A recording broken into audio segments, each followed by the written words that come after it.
90 million sheep here in Australia. So that is a lot of sheep out there on our farms. Now, each and every single year, all of those sheep do need to come down from the very large paddocks that they're housed in to receive their annual haircut. And that's where dogs like Flirt here have become a really important animal to have helping us out there on those farms.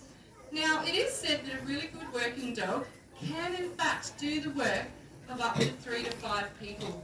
And for this reason, good quality and well-trained working dogs do sell regularly all over Australia and the world for thousands of dollars. Now, to give you guys an idea, the highest recorded working dog sold recently broke a new record just a few weeks ago, and that was an Australian Kelpie just like Flirt, and that dog sold for $49,000, which we think is pretty special for our working dogs. So you might be thinking that is a lot of money to spend on a dog, but when you put that into perspective over a few years with staff wages, I definitely would rather have a dog helping me, and they hardly ever call in sick. So these guys absolutely love their job. So you'll notice that Flirt is moving around quite a lot. Now, we were a little bit sneaky one day and we actually borrowed a little tracking device. If anyone saw our Bird of Prey show, we do use these little devices, and they measure things like the distance that the birds are travelling and also how fast they're going. Now, we borrowed that little device and we put it on Flirt's collar. Now, she won't be running at high speeds today, but when she does run at her fastest, we've actually clocked her for over 65 kilometres an hour. Now, that is really, really fast. She can't maintain those speeds for very long, like a greyhound would, but she's certainly very fast on her feet. And just in one show, she can actually cover anywhere from 3 to 5 kilometres. So that just goes to show that that is the most efficient way that we can keep those sheep nicely mobbed together and move them around. So she's doing a really nice job out there today, showing you guys how calm she can be. Being a Kelpie, they do love to do things very, very fast. And if you've ever seen our Border Collie working, she works very differently. So she'll actually use the eye, or what we call the eye, and basically she'll stare the sheep down and just wait to make them uncomfortable enough to move away from her. Whereas the Kelpie's natural trait is just to get in there and do things fast. And they do have a bit of a bark on them as well.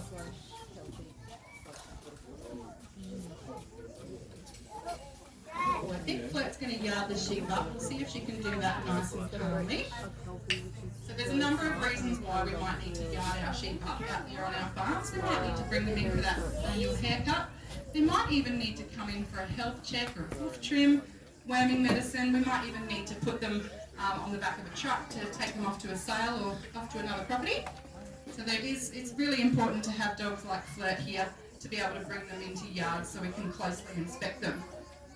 So the sheep that we have in our show, these guys have been here for quite a few months. We are due for new sheep. We try and get new sheep every 3 months or so. So they have become really, really quiet, and that does make it a little bit tricky for the dogs as well. Some people might think it makes it easier, but it actually can make it a little bit harder because the dogs don't have that urge to move away from the sheep don't have the urge to move away from the dogs, so it can get quite tricky for the dogs to be able to move them.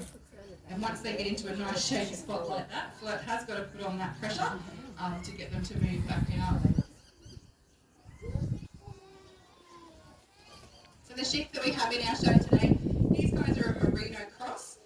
So their wool isn't of fantastic quality like the merino wool, but the crossbred that they are crossed with is still quite good quality wool. And they have been shorn quite recently, I think about 3 months ago, just before they arrived. And you will notice that they look a little bit dirty, and that's because they do produce a natural oil or grease called lanolin, and that basically is quite sticky, so the dirt and dust in the environment does stick to it a little bit. Oh, well done guys, you did that beautifully. But come shearing time, in about 7 or 8 months' time, they'll be due for shearing again. And come shearing time, we can shear that fleece off. It'll go into a big wool bath, just like Flirt over there in her bath, and we can extract that lanolin out.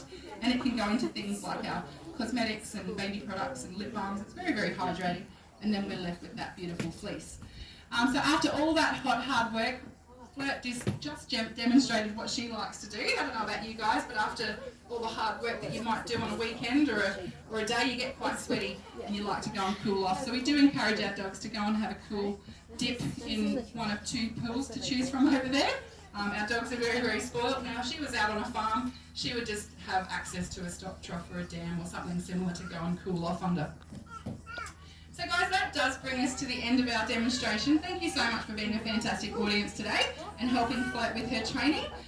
If you have any questions, please come and talk to us and enjoy the rest of your day here at Lone Pine. Thank you.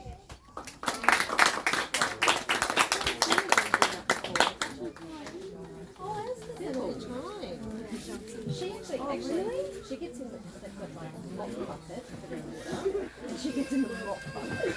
My dad, he's got an old bath bomb, so he swims around